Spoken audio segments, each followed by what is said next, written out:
I don't know if I should share this, but I probably at some point it's going to come off my chest. Triple H is probably my favorite wrestler, and was a real model. And I only watched from a distance, but he reminded me a lot of my dad in the sense that I watched him do all the work. I want to go back to Double or Nothing 2019, the first AEW show. You and Dustin, I mean, it was match of the year everywhere. A lot of people say that is the most emotional match in AEW history. Where does it rank for you? And do you think we'll ever, because it's just, I don't know if you'll ever kind of encapsulate that match again, because it was so emotional.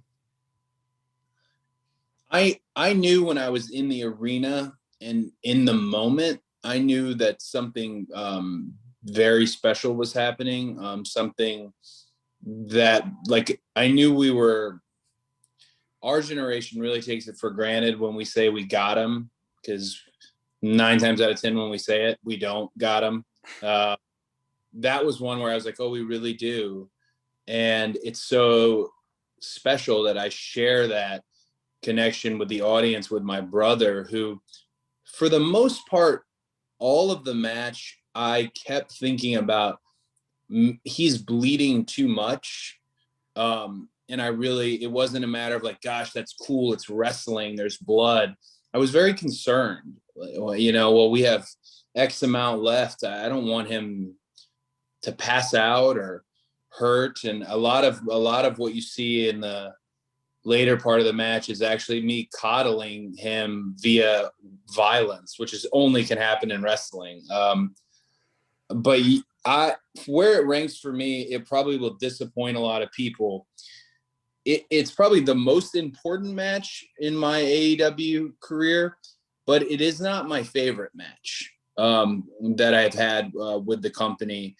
And maybe that's just because it was so real that it's raw. It's almost a beautiful thing, but it's like you don't want to revisit it. Yeah, I've never watched it back. Really? No. And I was speaking to a free agent this morning who was talking about that match being something that had made this person interested in us. And I just, the power of the match isn't lost on me. I know what it did for the company. I know what it did for me and Dustin and for the fans, but it's I'd say top 5 for me. What is your favorite match? I need to ask that, given you said that it's not that one.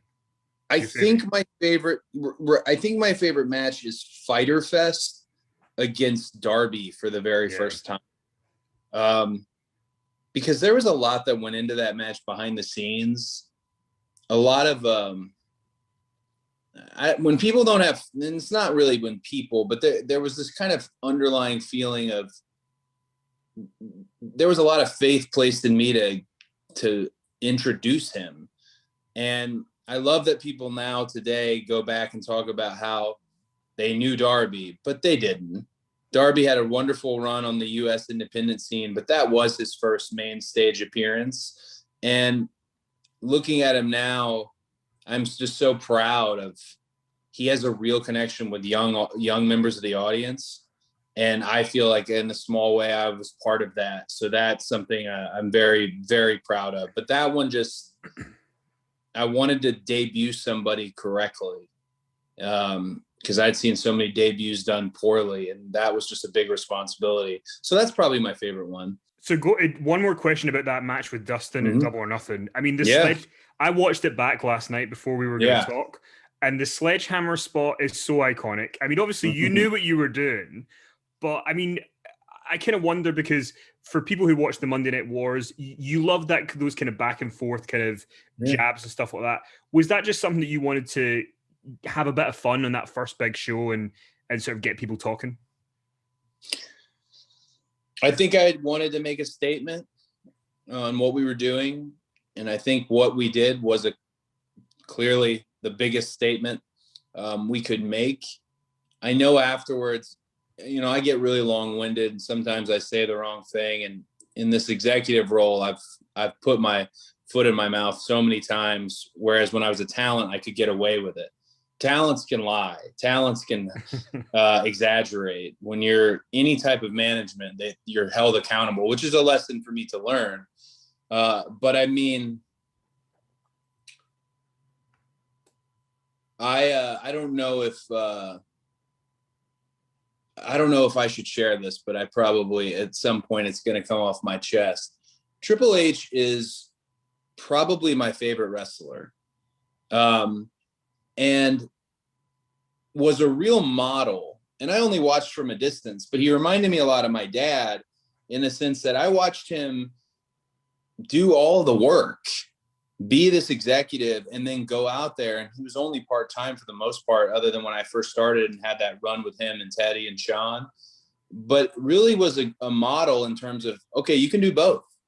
You can do both, but you have to be really disciplined. You have to take it really seriously. And that doesn't beget you many friends when you're the Hermione Granger of the company and you just take it so seriously and just a little bookworm. But yeah, I wanted to be clear what we were doing. And I part of me, you mentioned the barbs back and forth. That's part of what we do. Trash talk is part of what we do.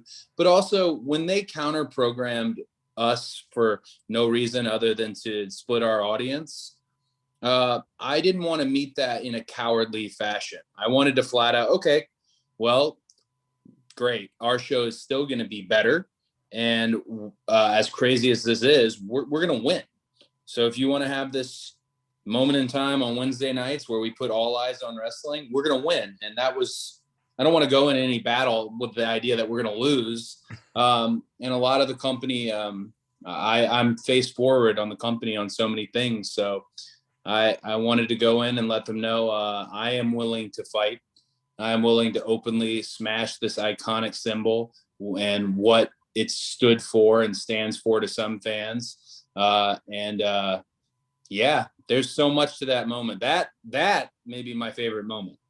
The match was one thing, but that was something that I hear this a lot in wrestling school, and it blows my mind. People will be like, well, the match is, they talk about matches with the sound off. Like, well, it's different with the sound off. That's ridiculous. Wrestling never has the sound off. So I never, ever will regret that moment, because when I turned to head back up the ramp, everybody in the building knew what we were about to do, and everybody wanted us to do it, and we did it. And we wanted to make a statement. So that was a statement. This may be a crazy sidebar question. I think you might have one word as an answer for me. I don't suppose you heard from Triple H via text about that. I don't suppose he got in touch with you to kind of have some fun back. No, he did not. He did congratulate me on my baby. Well, there you go. Yes, and no one knows because he's got like 100 girls, I think. So that was very nice of him.